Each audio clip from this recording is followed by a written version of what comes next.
आज की कहानी बताने से पहले आइए हम सब अपने जीवन की ये दुर्दिन के लिए कुछ प्रार्थना करें और प्रभु की याद में खो जाए और अपनी इस जीवन की समस्या से मुक्ति के लिए प्रभु से अनुग्रह करें ताकि प्रभु हमारे बातों को ध्यान से सुने।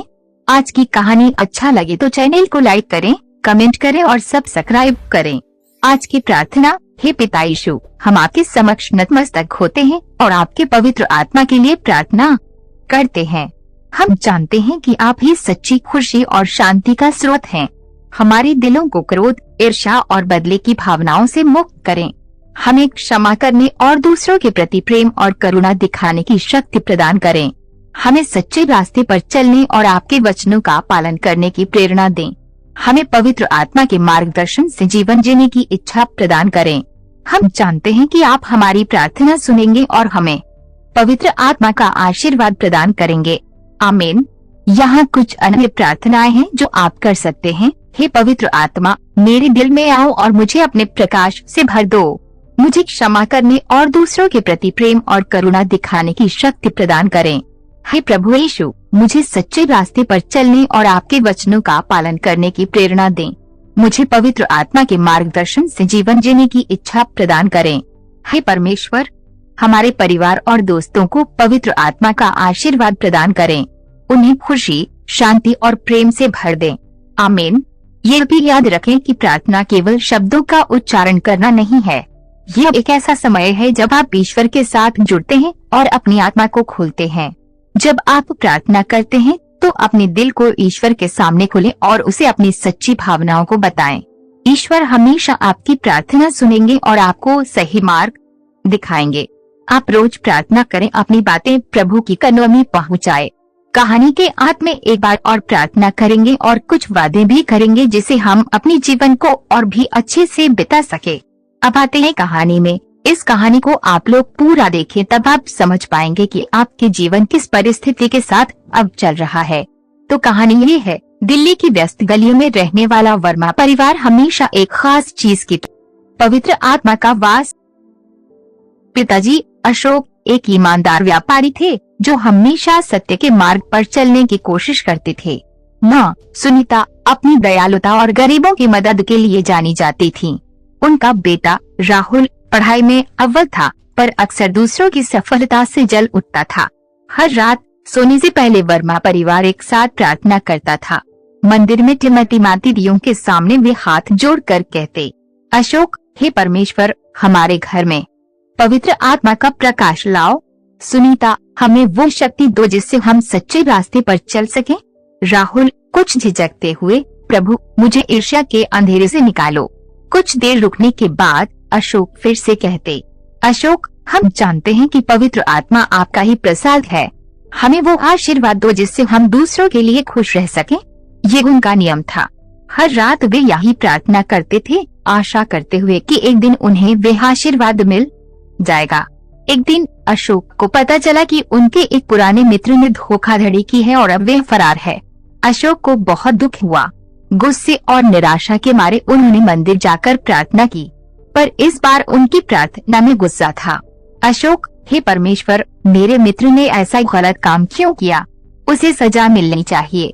उस रात अशोक को सपना आया। सपने में उन्होंने एक सफेद रोशनी देखी जिसके बीच में एक शांत आवाज गूंजी। आवाज, अशोक, क्रोध और बदले की भावना से पवित्र आत्मा नहीं मिलता। अशोक चौंक कर उठ गए। उन्हें एहसास हुआ कि उनकी प्रार्थना गलत थी। उन्होंने ईश्वर से सच्चा मार्ग दिखाने के लिए माफी मांगी। अगले दिन अशोक अपने मित्र की पत्नी से मिले और उन्हें आर्थिक मदद की। उन्होंने पुलिस को भी सूचना दी ताकि उनके मित्र को कानून के हवाले किया जा सके। कुछ दिनों बाद एक सुबह सुनीता मंदिर में पूजा कर रही थीं। उन्हें एक छोटा चमकता पंख दिखाई दिया। उन्होंने उसे उठाया और ध्यान से देखा। ये किसी अद्भुत पक्षी का पंख था जिसे उन्होंने पहले कभी नहीं देखा था। उसी दिन स्कूल से लौटते समय राहुल को एक भिखारी दिखा। वह उसे अनदेखा कर आगे बढ़ने ही वाला था कि उसे अचानक ही एक विचार आया। वह दौड़कर वापस गया और भिखारी को अपना टिफिन दे दिया। शाम को जब परिवार एक साथ बैठा था, उन्होंने अपने अपने अनुभव साझा किए। राहुल ने टिफिन देने की बात बताई। सुनीता ने चमकते पंख दिखाया और अशोक ने बताया कि कैसे उन्होंने अपने मित्र की मदद की। उस रात प्रार्थना करते समय कमरे में एक अजीब सी शांति छा गई।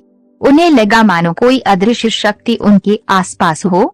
वे समझ गए कि उनकी प्रार्थनाएं स्वीकार कर ली गई हैं। उस रात के बाद वर्मा परिवार की जिंदगी बदल गई। पहले से ज्यादा खुशियां और शांति उनके घर में आ गई। अशोक व्यापार में ईमानदारी से काम करते और जरूरतमंदों की मदद करते। सुनीता गरीबों की देखभाल के लिए एक छोटा सा आश्रम खोलने में सफल रही। राहुल स्कूल में दूसरों की मदद करता और हमेशा सच बोलने का प्रयास करता था। एक दिन उनके शहर में एक भयंकर बीमारी फैल गई। बहुत से लोग बीमार पड़ गए और अस्पताल मरीजों से भर गए। वर्मा परिवार भी डर गया, लेकिन उन्होंने हिम्मत नहीं हारी। अशोक ने अपनी दुकान से दवाइयाँ और खाने का सामान निकालकर जरूरतमंदों में बांटना शुरू किया। सुनीता अपने आश्रम में बीमार लोगों की देखभाल करने लगी। राहुल स्कूल के बाद अस्पताल जाकर मरीजों का हौसला बढ़ाता। कुछ ही हफ्तों में उनकी मेहनत रंग लाई। बीमारी कम होने लगी और लोग स्वस्थ होने लगे। एक शाम जब परिवार थककर घर लौटा तो उन्हें अपने दरवाजे पर एक चमकती रोशनी दिखाई दी। रोशनी के पास खड़ा था एक हसीन चेहरे वाला आदमी, जिसके सिर पर सुनहरा मुकुट सजा था। वह मुस्कुराते हुए बोला, आदमी, तुम लोगों ने सच्चे दिल से दूसरों की मदद की है। तुमने ईर्ष्या, क्रोध और बदले की भावनाओं को दूर करके पवित्र आत्मा को पा लिया है। ये पवित्र आत्मा ही है जो तुम्हें हमेशा खुशियाँ और शांति देगा। वह आदमी अचानक गायब हो गया और रोशनी भी चली गई। वर्मा परिवार हैरान रह गया।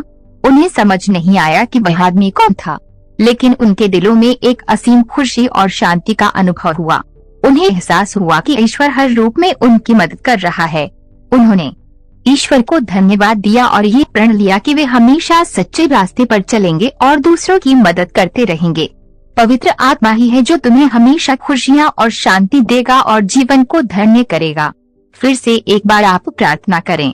प्रार्थना ये है, हे पिता यीशु, हम आपके समक्ष नतमस्तक होते हैं और आपके पवित्र आत्मा के लिए प्रार्थना करते हैं। हम जानते हैं कि आप ही सच्ची खुशी और शांति का स्रोत हैं। हमारे दिलों को क्रोध, ईर्ष्या और बदले की भावनाओं से मुक्त करें। हमें क्षमा करने और दूसरों के प्रति प्रेम और करुणा दिखाने की शक्ति प्रदान करें। हमें सच्चे रास्ते पर चलने और आपके वचनों का पालन करने की प्रेरणा दें। हमें पवित्र आत्मा के मार्गदर्शन से जीवन जीने की इच्छा प्रदान करें। हम जानते हैं कि आप हमारी प्रार्थना सुनेंगे और हमें पवित्र आत्मा का आशीर्वाद प्रदान करेंगे। आमीन। यहाँ कुछ अन्य प्रार्थनाएं हैं जो आप कर सकते हैं। हे पवित्र आत्मा, मेरे दिल में आओ और मुझे अपने प्रकाश से भर दो।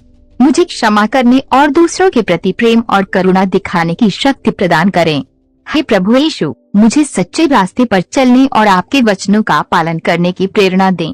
मुझे पवित्र आत्मा के मार्गदर्शन से जीवन जीने की इच्छा प्रदान करें। हे परमेश्वर, हमारे परिवार और दोस्तों को पवित्र आत्मा का आशीर्वाद प्रदान करें। उन्हें खुशी, शांति और प्रेम से भर दें। आमीन।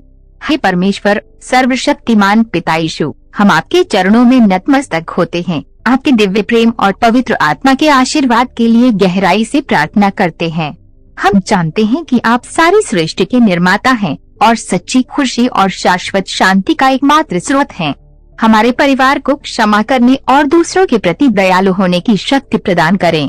क्रोध, ईर्ष्या और द्वेष की आग को हमारे दिलों से बुझा दें और उन्हें आपके प्रेम और करुणा से भर दें। हमें उन गलतियों को सुधारने का साहस दें जो हमने की है और उन रिश्तों को ठीक करने में मदद करें जिन्हें हमने तोड़ा है। हमें पवित्र आत्मा का वास करने के लिए तैयार करें। हमें सच्चे रास्ते पर चलने और आपके वचनों का पालन करने की दृढ़ इच्छा प्रदान करें। अपने पवित्र आत्मा के मार्गदर्शन से हमें जीवन जीने दें ताकि हम हर परिस्थिति में बुद्धिमानी और धैर्य के साथ कार्य कर सकें। हम चाहते हैं कि पवित्र आत्मा हमारे हृदय, मस्तिष्क और आत्मा को शुद्ध करे। हमें हर दिन दूसरों की सेवा करने और जरूरतमंदों की मदद करने के लिए प्रेरित करें। हमें वो ताकत दें जिससे हम ईमानदारी और सत्यनिष्ठा के साथ जीवन जी सकें। हम जानते हैं कि आप दयालु और क्षमाशील हैं। हमें विश्वास है कि आप हमारी प्रार्थना सुनेंगे और पवित्र आत्मा का आशीर्वाद प्रदान करेंगे। आपकी कृपा से हम एक ऐसे परिवार के रूप में विकसित होंगे जो आपके प्रेम और दया को दुनिया के साथ साझा करता है। आमीन। ये भी याद रखें कि प्रार्थना केवल शब्दों का उच्चारण करना नहीं है, ये एक ऐसा समय है जब आप ईश्वर के साथ जुड़ते हैं और अपनी आत्मा को खोलते हैं। जब आप प्रार्थना करते हैं तो अपने दिल को ईश्वर के सामने खोलें और उसे अपनी सच्ची भावनाओं को बताएं। ईश्वर हमेशा आपकी प्रार्थना सुनेंगे और आपको सही मार्ग दिखाएंगे। आज आप क्या सीखे कमेंट करें और वीडियो अच्छा लगे तो लाइक और शेयर भी कर दें।